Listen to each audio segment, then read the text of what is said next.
যারা রাষ্ট্রীয় ক্ষমতার অপব্যবহার করে আমাদের ভাইদের উপরে নির্বিচারে গুলি করেছে, সেইটাও রাষ্ট্রীয়ভাবে জুলুম করেছে। কথা বলেন ঠিক কিনা?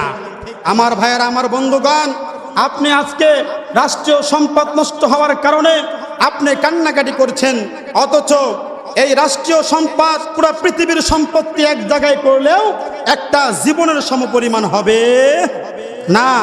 আমার ভাইয়েরা, আমার বন্ধুগণ, রাষ্ট্রীয় সম্পদ নষ্ট হয়েছে, আপনি ইচ্ছা করলে আবারও 4 বছর 5 বছরে এর চাইতে আরো ভালোভাবে রাষ্ট্রীয় সম্পদ ঠিক করতে পারবেন।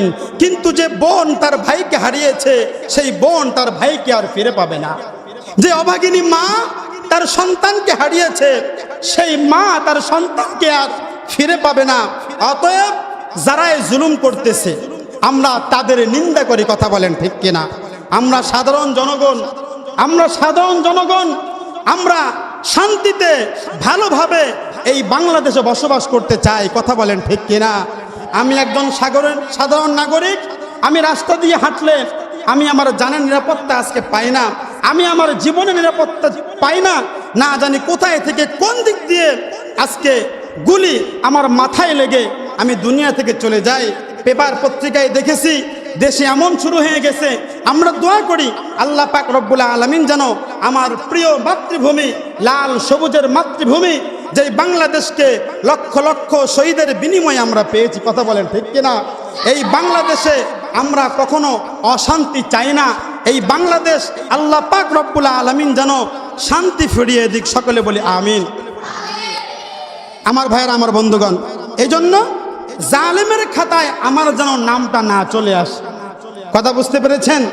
আমরা কখনো জালেমের খাতায় নাম লেখাবো না। দেখেন, যদি কোনো ব্যক্তি জুলুম করলে আল্লাহ পাক রব্বুল আলামিন শাস্তি দেয় 2 ভাবে। কয় ভাবে? 2 ভাবে।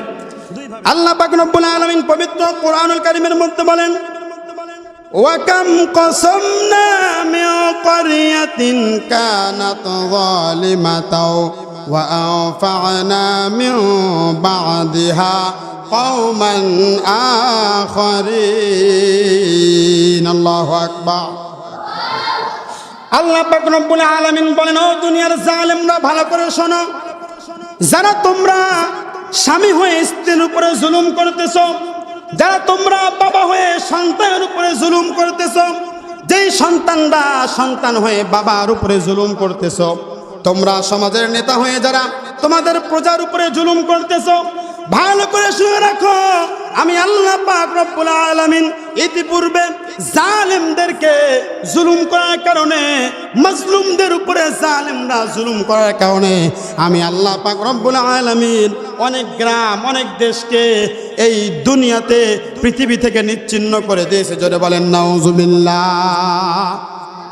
আমার ভাইয়েরা, আমার বন্ধুগণ, যারা জুলুম করবে আল্লাহ পাক রব্বুল আলামিন দুনিয়াতে কি শাস্তি দিবেন?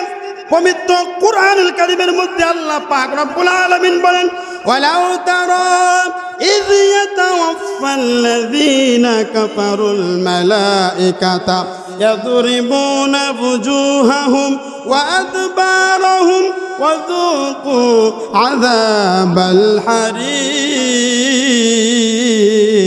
আল্লাহু আকবার।